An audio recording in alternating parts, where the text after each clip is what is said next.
Ha? Ha?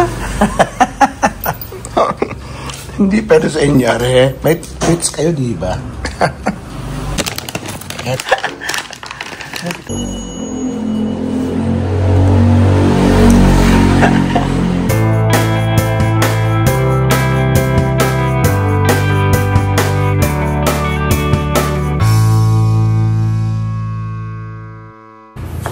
Pupunta kami ng ospital ngayon at ako ay nakatakdang ang tawag doon, ultrasound. Yun.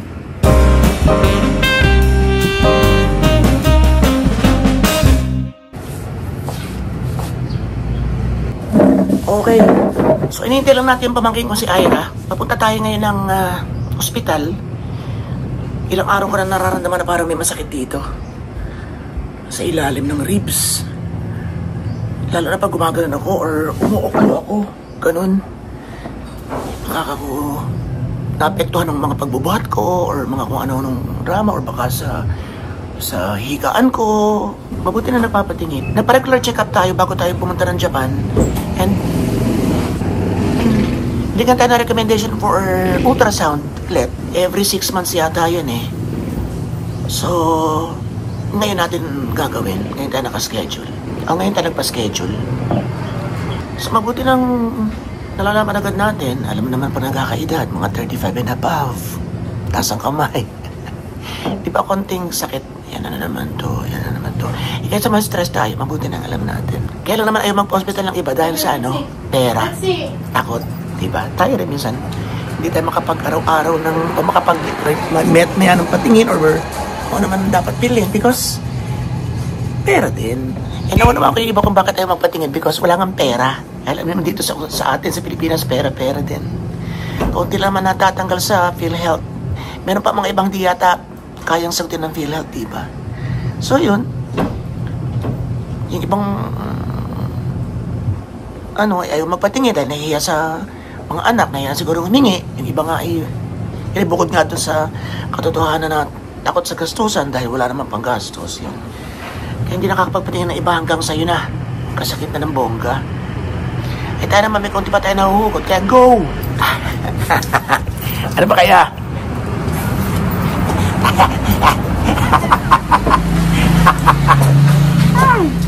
Ito ang ating isa sa mga gamot. Yan. Hindi na tayo kumain. Although, tinanong ko sila kung pwede. Yung akin ay hepatobiliary yata yun. Malalaman natin mamaya. Hepatobiliary 3 ultrasound. So, tinanong ko sila na fasting as same as before. Although alam ko na talagang meron. Nagtanong pa rin ako. Mahilig ako magtatanong eh. And then, nagulat ako. Sabi, pwede raw na hindi. Dahil wala na raw akong abdo. Wala na tayong gallbladder. Di ba tinanggal na kasama ng mga stones. Yan. Iniisip ko kaya ako nag-aalangan kumanon. Hinawakan ko nga pala mga aso. Bukas muna tayo ng kamay. Siyempre, kailangan natin ng maging aware sa mga ganyan. Baka madagdagan natin mga diferensya. Okay, so intay-intay lang natin si Ira. Samahan tayo. At, yan. Hoping for the best. Pray na sana ay maging maayos at simpleng lang to. Simpleng sakit lang or may nasagi lang or something. Okay? Ano bang gusto mo, Robatang? Enflexe. Yup. Wow. Anong gusto? Bagong ligo ang mga yarn. Ito parang hindi tunay. Ito saucy. Yan. Hindi ito basta nalafang. Ito ang banat ang banat. Are.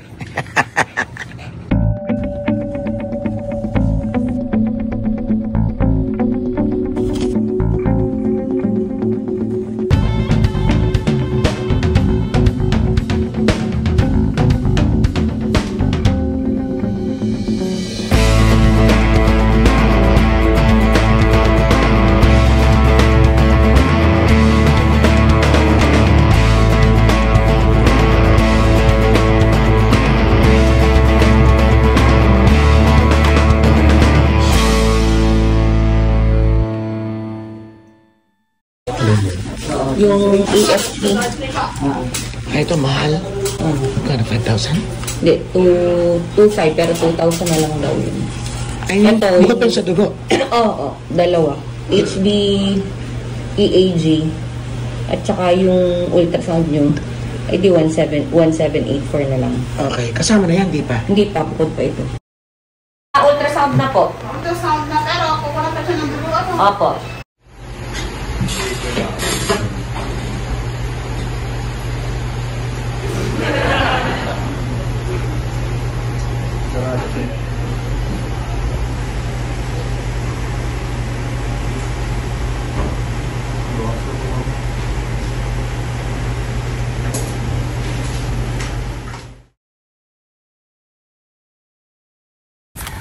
Okay, so dala na natin ang results ng ating blood chem. And eto, nasusulat.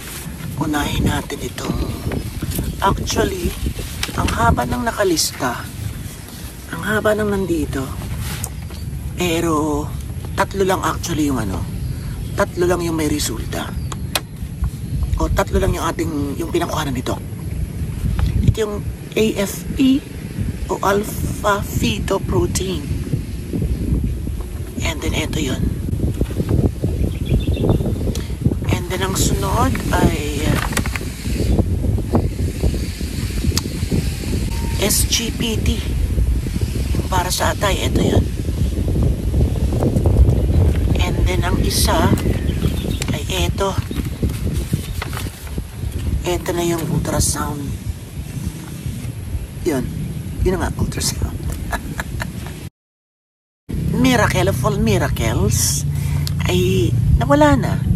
Siguro mga 2 days na hindi natin nararamdaman yung sakit dito. So siguro nga baka na-pressure lang sa yung aeroplano natin. Yung masikip kasi yung suot ko, tapos ay seatbelt pa. Siguro yun. Or pwede rin yung biyahe namin, masyadong mahaba ang biyahe from Japan, diretso na tayo ng bus, and then diretso ng barko, and then sasakyan. Maaari din sa pagtulog, mga ganon. Whatever, importante, wala na. Sana hindi na bumalik. Kita nyo ba ka? Ang dami, no? So, nung muna nagtataka ako, bakit ako walang results na ganyan?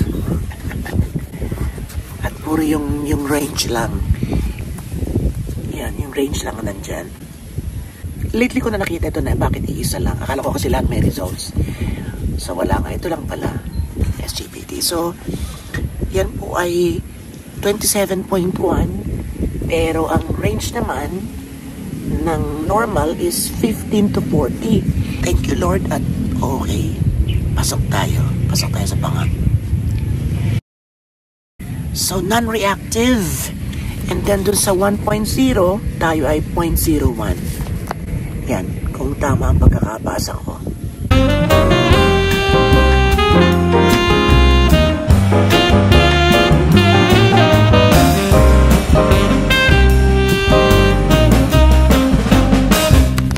So yun, silipin natin.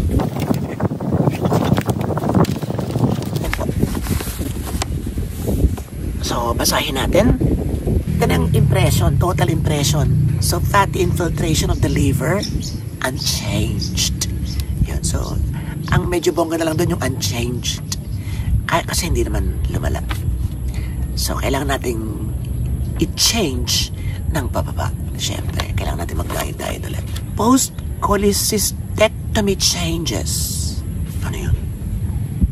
Post-cholecystectomy changes.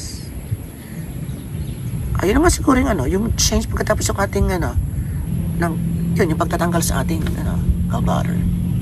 Sa bagay, si doktor na magpapaliwanag dito, pinabasa lang natin at chinichika. Pero syempre dadalhin natin ito kay doc. Nakaschedule tayo next week. Normal sonogram of the biliary tree and pancreas. So yung pag nakakakita ka ng mga normal, mga no focal mass lesion genes, siyempre naiibsan ng konti yung pag-aalala. Pero pinaka-the best pa rin yung mga walang sakit. Congratulations sa mga walang sakit. So, si sasabihin naman ng iba, puro sakit sa Pilipinas. Yung sakit ko po, yung dala-dala ko sa Japan. Kaya nyo lang napapansin kasi nga dito tayo nagpapatingin. So, dito ko pinavlog. Dito tayo nagpapacheck up. So, dito ko pinavlog yung results. Dito tayo nagpapa 3-month quarterly check-up. So, diba? Doon actually may naramdaman ako na wala naman dito. Yung para laging na-show-show. Alam mo yun na nakashowy ka na. And then para laging diba? Parang meron na naman. Tapos wala naman. Tapos parang yung nagkakamutok ng puwet namin. Tayo naman magkakapamilya prangkahan tayo. Di ba yung naman naglalakad ka magayang-ganok? Kasi parang ano siya, parang hindi naman, pag tinignan mo naman hindi. Parang ano siya, parang namamasa-masa or something na hindi naman. Pero pag tinignan mo naman, naliligo ka na, tinignan mo yung underwear mo, hindi naman, wala namang ganun. So parang tapos nangangati-ngati na. Dito wala. O diba? So, it's a tie. Meron tayong nararamdaman nun, meron tayong nararamdaman dito. Ang sarap yun in fairness. Ito yata yung pinakamahalas dun sa kanilang klase. Merong green, merong orange, diba? May orange ba?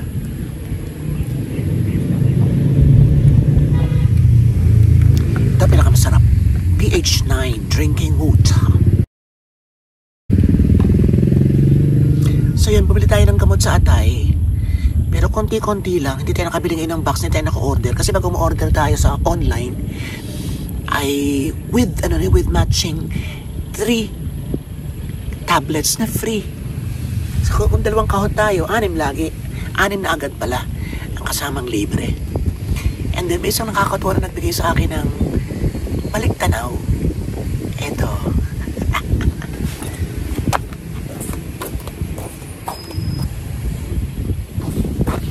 Ayan, bumili tayo ng gamot.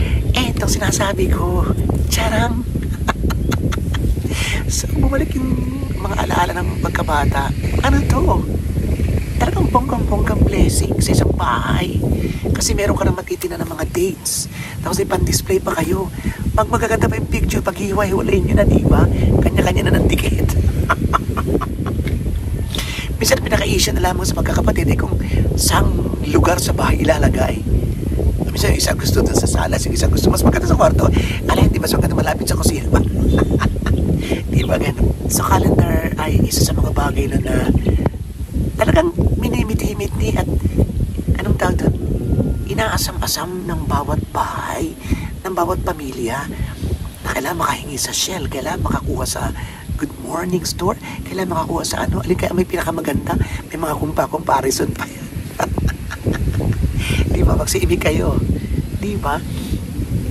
Nakakapibigay sa atin ng saya at excitement tuwing December ang mga kalendaryo na binibigay sa atin ng ating mga suki. Ito ay bigay sa akin ng Mercury. Tingnan natin. Ay, hindi man natin, basically talaga, ay hindi naman natin na kailangan to dahil may mga cellphone na, may mga mas maliliit na, mas magagandang design, mas komportable nilagay kung saan, na nabibili sa mga stores, sa mga department stores and everything. Kaya ito ay ibigay na lang natin. Actually, wala siyang magagandang mga gamot-gamot pa rin. So, hindi siya nakikipag-kompetensya sa iba na may mga magagandang view, may magagandang models, may mga magagandang artwork, walang ganun-ganun ng Mercury. Maayos ang birthday ni kapatid kahapon and nag-deliver na nagdala na lang tayo ng pansit because hindi na makapagluto. Order na lang ako ng sa Bilao. And then nagkainan. Yan, tapos na. Ang malagay na idaos ang birthday ni kapatid.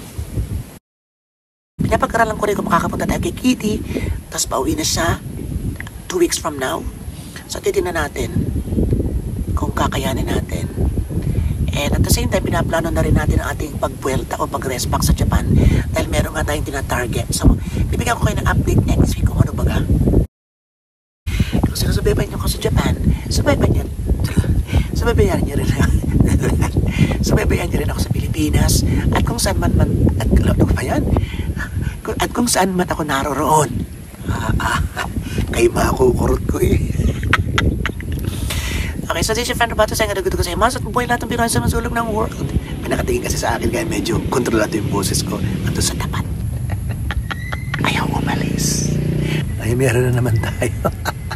Visit. Buti na lang at sa pangkalahatan talagang cute pa rin. Ay, talaga naman pasalamat ako. Okay, so may ulitan naman.